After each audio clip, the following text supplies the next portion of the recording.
নাইকো দুর্নীতির মামলার BNP chairperson Khaleda Zia সহ 8 জনকে খালাস দিয়েছেন আদালত। দুপুরে ঢাকার বিশেষ জজ 4-এর বিচারক রবিউল আলম আদালতে রায় ঘোষণা করেন। আদালত রায়ের পর্যবেক্ষণে বলেন, রাজনৈতিকভাবে হয়রানি করতেই এ মামলা করা হয়েছিল।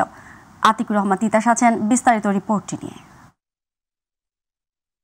নাইকো দুর্নীতি মামলায় বিএনপি চেয়ারপারসন খালেদা জিয়া সহ 8 জনকে খালাস দিয়েছেন আদালত। ঢাকার বিশেষ জজ আদালত 4-এর বিচারক রবিউল আলম এ রায় ঘোষণা করেন।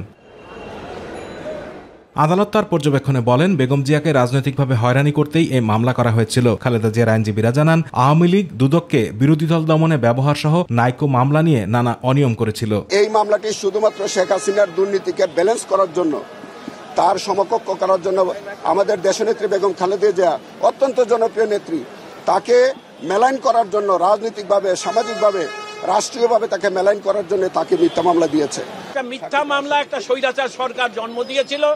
আজকে আদালতের রায়ের মধ্যে সেই মামলা মিথ্যা হিসেবে তার জবনিকা পাস হলো। রায়ের প্রতিক্রিয়ায় আইনজীবীরা বলেন, বিগত সরকারের আমলে এমন অনেক মামলা করা হয়েছিল যার আইনগত কোনো ভিত্তি ছিল না। শুধুমাত্র খালেদা জিয়া এবং বিএনপির গায়ে কালিমা লেপন করতেই অনেক মামলা করা হয়। দেশনেত্রী বেগম খালেদা জিয়া বাংলাদেশের গণমানুষের নেত্রী, তাকে বাঁচতে দেন, তার চিকিৎসার ব্যবস্থা করতে দেন, তাকে বিদেশে যেতে দেন।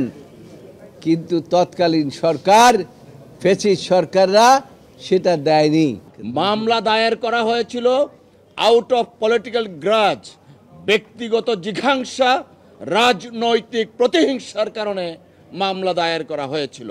তাদের যে তৎকালীন সময়ের শাসন ব্যবস্থা, সেই শাসনকে প্রলং করার জন্যই এই কাজটা করা হয়েছিল আউট অফ পলিটিক্যাল স্কিম, স্যারের ভাষায় ব্লু প্রিন্টের অংশ হিসাবে।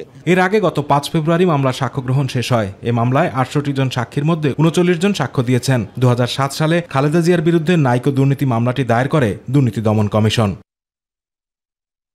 আতিকুর রহমান তিতাস, মাই টিভি। খুলনা প্রকৌশল ও প্রযুক্তি বিশ্ববিদ্যালয়ে সংঘর্ষের ঘটনায় থমথমে অবস্থা বিরাজ করছে। আজ কোনো ক্লাস পরীক্ষা হয়নি কুয়েটে। শিক্ষার্থীরা অবস্থান নিয়েছে কুয়েট মেডিকেল সেন্টারের সামনে। ক্যাম্পাসের গেটে পুলিশ মোতায়েন রয়েছে।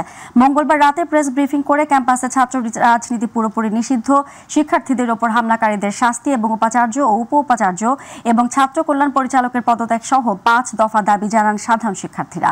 দুপুরের মধ্যে দাবি পূরণের আলটিমেটাম দেন তারা। দাবি পূরণ না হওয়া পর্যন্ত ক্লাস পরীক্ষা বন্ধ থাকবে বলেও জানান তারা। মেন যে ঘটনা ঘটেছে, সাধারণ শিক্ষার্থীদের উপর ছাত্রদল এবং স্থানীয় বিএনপি আক্রমণ করেছে। এখানে কোনো বৈষম্য বিরোধী কিংবা শিবির কিংবা ছাত্রদের দুই পক্ষের কোনো মারামারি এ ধরনের ঘটনা ঘটেনি। এখানে বহিরাগতদের আক্রমণের শিকার হয়েছে সাধারণ শিক্ষার্থীরা। খুলনা প্রকৌশল বিশ্ববিদ্যালয়ে হামলার ঘটনাকে দুঃখজনক বলে মন্তব্য করেছেন যুব ও ক্রীড়া উপদেষ্টা আসিফ মাহমুদ। তিনি বলেছেন, জড়িতদের দ্রুতই আইনের আওতায় আনা হবে। আদমজী ক্যান্টনমেন্ট কলেজে তারুণ্যের উৎসবে যোগ দিয়ে এসব কথা বলেন তিনি। আপাতত আওয়ামী লীগের নির্বাচনে অংশগ্রহণের সুযোগ নেই জানিয়ে আসিফ মাহমুদ বলেন, আগে তাদের বিচার করতে হবে। আওয়ামী লীগের মতো দলকে নির্মূল করা উচিত বলেও মন্তব্য করেন এই উপদেষ্টা। এই নতুন বাংলাদেশ বিনির্মাণ করার কথা বলছি, সেই নতুন বাংলাদেশে আবারও পূর্বের ফ্যাসিবাদী সময়ের মতো শিক্ষা প্রতিষ্ঠানে এই ধরনের হামলা অত্যন্ত দুঃখজনক। আমরা ইতিমধ্যেই আইনশৃঙ্খলা বাহিনীর সাথে কথা বলছি যথাযথ ব্যবস্থা নেওয়ার জন্য, যে কারা এটার পেছনে জড়িত আছে তাদেরকে দ্রুত আইনিভাবে তাদের বিরুদ্ধে ব্যবস্থা নেওয়ার জন্য। এবং আমরা চাই যে আগামীর বাংলাদেশে কখনোই ফ্যাসিবাদের সময়ে যেই ইভিল প্র্যাকটিসগুলো ছিল, ক্যাম্পাসের ছাত্রদের উপর নিপীড়ন, নির্যাতন, গেস্ট রুম, গণরুমের মতো যেই বিষয়গুলো ছিল, ছাত্র রাজনীতির যেই নেতিবাচক দিকগুলো ছিল, সেগুলো আর কখনোই ফিরে না আসুক। এবং সেটা ফিরে না আসার জন্য সকল ছাত্র সংগঠন থেকে শুরু করে রাজনৈতিক সংগঠন সকলের প্রতি আমার আহ্বান থাকবে। 27তম বিসিএস এ নিয়োগ বঞ্চিত 1137 জনের চাকরি ফেরত চেয়ে আপিল শুনানি শেষ হয়েছে। এ বিষয়ে আগামীকাল রায় ঘোষণা করবেন আপিল বিভাগ। আজ প্রধান বিচারপতি ডক্টর সৈয়দ রেফাত আহমেদের নেতৃত্বে 5 বিচারপতির আপিল বেঞ্চ রায়ের জন্য এদিন ধার্য করেন। এর আগে গত বছর 7 নভেম্বর 27তম বিসিএস এ নিয়োগ বঞ্চিত 1137 জনের পক্ষে করা আপিল শুনবেন বলে আদেশে বলা হয়। এ সংক্রান্ত রায় রিভিউ চেয়ে করা পৃথক আবেদনের শুনানি নিয়ে প্রধান বিচারপতি সৈয়দ রেফাত আহমেদের নেতৃত্বাধীন 4 সদস্যের আপিল বিভাগ লিফট টু আপিল মঞ্জুর করে আদেশ দেন। প্রসেস কনক্লুড হয়ে যায়, public service commission recruiting agency হিসেবে সিলেক্ট করে রিকমেন্ড করে যখন পাঠিয়ে দিয়েছে গভর্নমেন্টের কাছে, তখন এদেরকে আইন বহির্ভূতভাবে দ্বিতীয়বার ভাইবা নেওয়ার কোনো প্রভিশন ছিল না। কিন্তু এদেরকে দ্বিতীয়বার ভাইবা নিয়ে এই সম্পূর্ণ বেআইনিভাবে এদেরকে বাদ দেওয়া হয়েছে, এক্সক্লুড করা হয়েছে। তো আমরা বলেছি যে যেহেতু এটা সার্ভিস রুলে নাই, বিসিএস রিক্রুটমেন্ট রুলসে নাই, পিএসসির যে রুলস আছে এক্সামিনেশন সেখানে নাই, এটা ছিল আমাদের ফার্স্ট গ্রাউন্ড। সেকেন্ড গ্রাউন্ড ছিল যে সেই সময় তত্ত্বাবধায়ক সরকারের যে ডিসিশনটা পিএসসি কনস্টিটিউশনাল বডি হিসাবে ইমপ্লিমেন্ট করেছিল এটাও বেআইনি ছিল, কারণ পিএসসি নিজে ইন্ডিপেন্ডেন্ট রিক্রুটিংয়ের ক্ষেত্রে। গভর্নমেন্ট শুধু তাকে রিকুইজিশন দেবে, কিন্তু গভর্নমেন্টের ডিকটেশন অনুযায়ী সে আগের ভাইভাবসি চেঞ্জ করে দ্বিতীয় ভাইভাবসি নিতে পারে না। রাজধানী উত্তরায় দম্পতির ওপর হামলার ঘটনায় জড়িত পুরো চক্রকে শনাক্ত ও গ্রেফতার করেছে পুলিশ। মিডিয়া সেন্টারে সংবাদ সম্মেলনে ডিএমপি উত্তরা বিভাগের ডিসি রনক জাহান সাংবাদিকদের তথ্য জানান। তিনি বলেন, বেপরোয়া বাইক চালানোর প্রতিবাদ করায় রাজধানীর উত্তরায় মেহেবুল হাসান ও তার স্ত্রী নাসরিন আক্তার ইপ্তিকে ধারালো অস্ত্র দিয়ে সরাসরি আঘাত করে কিশোর গ্যাং সদস্যরা। তাদের 5 জনকে গ্রেফতার করা হয়েছে। সাইদুর রহমান আবিরের বিশেষ রিপোর্ট। রাজধানীর উত্তরার এই ঘটনাটি সম্প্রতি ছড়িয়ে পড়েছে সোশ্যাল মিডিয়ায়। পাশাপাশি অত্যন্ত গুরুত্বের সাথে নিউজটি প্রচার করা হয়েছে মূলধারার গণমাধ্যমে। নড়েচড়ে বসেছে আইন শৃঙ্খলা বাহিনী।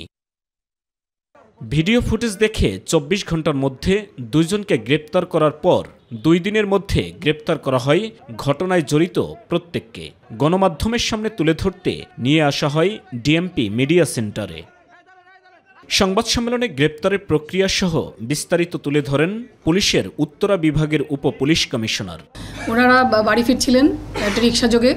ওনাদের সামনে থাকা একটা রিক্সায় ইতিপূর্বে একটা ঘটনা ঘটে। এই যে বখাটেদেরকে আমরা গ্রেফতার করেছি তাদের মধ্যে 3 জন, তারা 2টি মোটরসাইকেল যুগে যাচ্ছিল। তারা প্রচণ্ড শব্দ করছিল। সেই শব্দ করে যখন তারা যাচ্ছিল, তো এই ঘটনার প্রতিবাদ করেন আরেকজন রিক্সা আরোহী, এবং তিনি তাকে রিক্সা থেকে নামিয়ে তাদের সঙ্গে যখন তর্কাতর্কি হচ্ছিল, তখন এই দম্পতি সেই রিক্সা যাত্রীকে সাহায্য করার জন্য তারা এসে দাঁড়ান এবং বলেন যে কেন তারা রাস্তায় এই ধরনের ঘটনা ঘটাচ্ছে। এটা প্রতিবাদ করলে সেই যে উঠতি বয়সী যুবক 3 জন, তারা তাদের হাতে থাকা যে রান্দা সেগুলো দিয়ে তাদেরকে ভয় দেখানোর চেষ্টা করে। তাদের একজন ফোন করে আরও তাদের 2 সহযোগীকে ঘটনাস্থলে ডেকে নিয়ে আসে। যে আটককৃত আসামিদের তথ্য মতেই আমরা পরের দিন আলফাজ ওরফে শিশির নামে একজনকে আবদুল্লাপুর থেকে গ্রেফতার করি, এবং পরবর্তীতে তার দেওয়া তথ্য মতে আমরা সজীব এবং সাইফ টঙ্গীর মাজারবস্তি এলাকা থেকে তাদেরকে আমরা গ্রেফতার করি। ঘটনার সাথে জড়িতরা মাদকাসক্ত এবং কিশোর গ্যাংয়ে জড়িত বলেও জানান তিনি। এখানকার যে 5 জন যে সাসপেক্ট, তার মধ্যে একজনকে কিন্তু আমরা টঙ্গীর মাজারবস্তি থেকে আটক করেছি। তো এই ধরনের উঠতি বয়সীরা যারা মূলত মাদকাসক্ত এবং ডেজার্টেড। আগেও আমি একদিন আপনাদেরকে বলেছি যে এই যে ছিনতাই গ্রুপগুলিকে যে আমরা ধরেছি, আমরা দেখেছি যে তাদের যে অ্যানালাইসিস করে তারা মূলত পরিত্যক্ত অবস্থায় বড় হয়েছে। তারা স্ট্রিট চিলড্রেন হিসেবে বড় হয়েছে এবং পরবর্তীকালে মাদকাসক্ত এবং অন্যান্য অপরাধে তারা জড়িত হয়েছে। এটা এটা কিশোর অপরাধ চক্র। আপনাদের বুঝতে পেরেছেন, তাদের চরিত্রটা দেখেই বোঝার কথা। তারা প্রচণ্ড শব্দ করে, আপনারা জানেন যে ধরনের নয়েজ তৈরি করে তারা যাচ্ছিল, এবং তারা পরবর্তীকালে তাদের যে অন্য গ্যাং মেম্বার কেউ ডেকে নিয়ে আসে। তো সেক্ষেত্রেই আমরা তাদেরকে গ্যাং বলছি, এবং তাদের যেসব এলাকা থেকে তারা বসবাস করে সেখান থেকে বোঝা যাচ্ছে যে তারা কিভাবে গ্যাং মেনটেন করে। ছিনতাই এবং কিশোর গ্যাংয়ের দৌরাত্ম্য বেড়ে গেছে তা স্বীকার করে নিয়ন্ত্রণের জন্য পুলিশ নিরলসভাবে কাজ করে যাচ্ছে বলেও জানানো হয় সংবাদ সম্মেলনে। সাইদুর রহমান আবির, মাই টিভি, ঢাকা।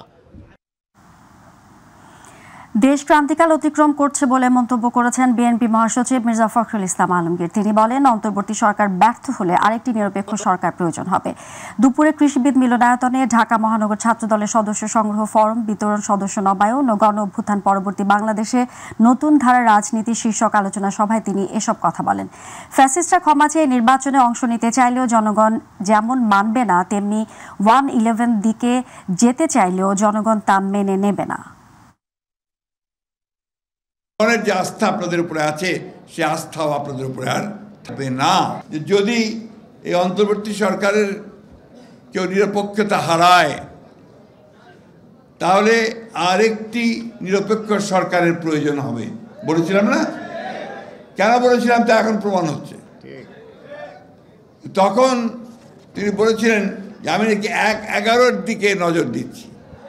আবারও হুঁশিয়ার করে বলে দিতে চাই, যদি আবার কেউ সেই 1-11 কথা চিন্তা করেন, গণতন্ত্রকে বিসর্জন দিয়ে, তারা কখনোই জনগণ তা মেনে নেবে না। প্রতিষ্ঠার 11 বছরেও চালু হয়নি পটুয়াখালী মেডিকেল কলেজ হাসপাতালের কার্যক্রম। ভূমি অধিগ্রহণ, কোভিড মহামারী ও বৈদ্যুতিক সংযোগ স্থাপন সহ নানা জটিলতা দেখিয়ে 3 দফায় প্রকল্পের মেয়াদ বাড়িয়ে ঝুলিয়ে রাখা হয়েছে কাজ। ফলে সরকারের ব্যয় বৃদ্ধির পাশাপাশি ব্যাহত হচ্ছে স্বাস্থ্যসেবা। পটুয়াখালী থেকে মশিউর রহমান বাবলুর তথ্য ও ছবি নিয়ে রিপোর্ট করছেন ইলিয়াস কমল। পটুয়াখালী 250 শয্যা বিশিষ্ট জেনারেল হাসপাতাল কম্পাউন্ডের সিসিইউ ভবনে পটুয়াখালী মেডিকেল কলেজের যাত্রা শুরু হয় 2014 সালে। একই বছরে একনেকে 546 কোটি টাকা ব্যয়ে পটুয়াখালী মেডিকেল কলেজ হাসপাতাল নির্মাণ প্রকল্প পাশ হয়। জমি অধিগ্রহণ জটিলতা কাটিয়ে 2016 সালে শুরু হয় প্রকল্পের কাজ। 2020 সালে প্রকল্পের কাজ শেষ হওয়ার কথা থাকলেও কয়েক দফায় বাড়ানো হয় মেয়াদ, সাথে খরচ বেড়ে দাঁড়িয়েছে 651 কোটি টাকা।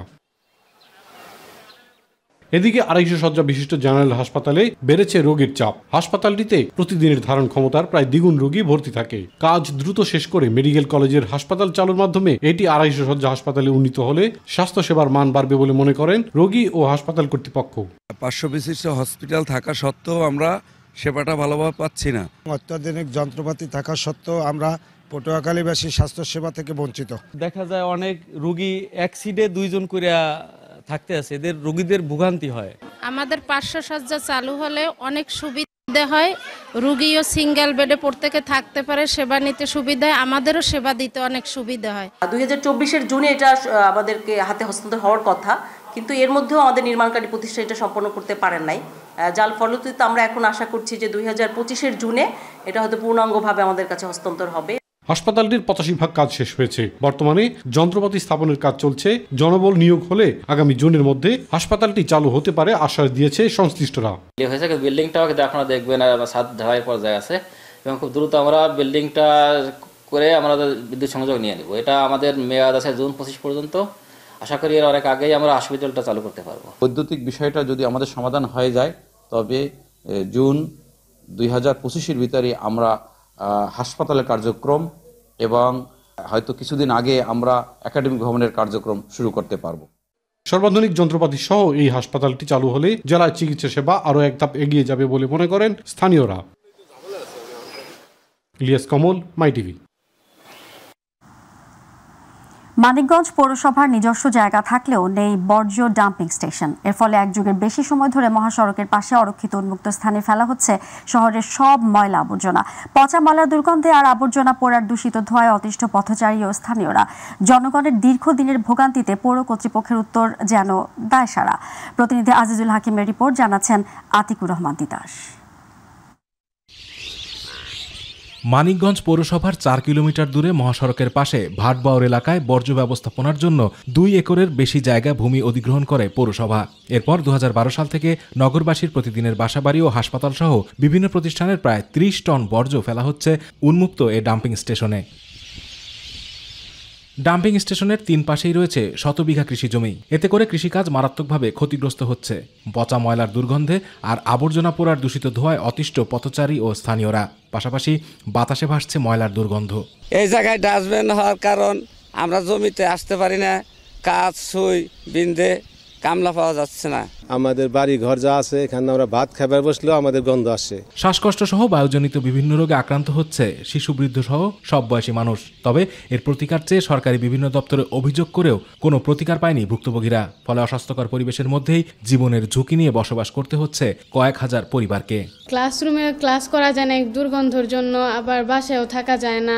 যারা বেশি অসুস্থ তারা আরো অসুস্থ হয়ে পড়ে। ময়লার ভাগাড়টি এখান থেকে অনতিবিলম্বে সরিয়ে নেওয়ার জন্য আমি বিশেষভাবে অনুরোধ করছি। ডাম্পিং স্টেশন উন্মুক্ত থাকার কারণে মাটি, বায়ু ও পরিবেশের ক্ষতির কথা বলছেন পরিবেশ অধিদপ্তরের এই কর্মকর্তা।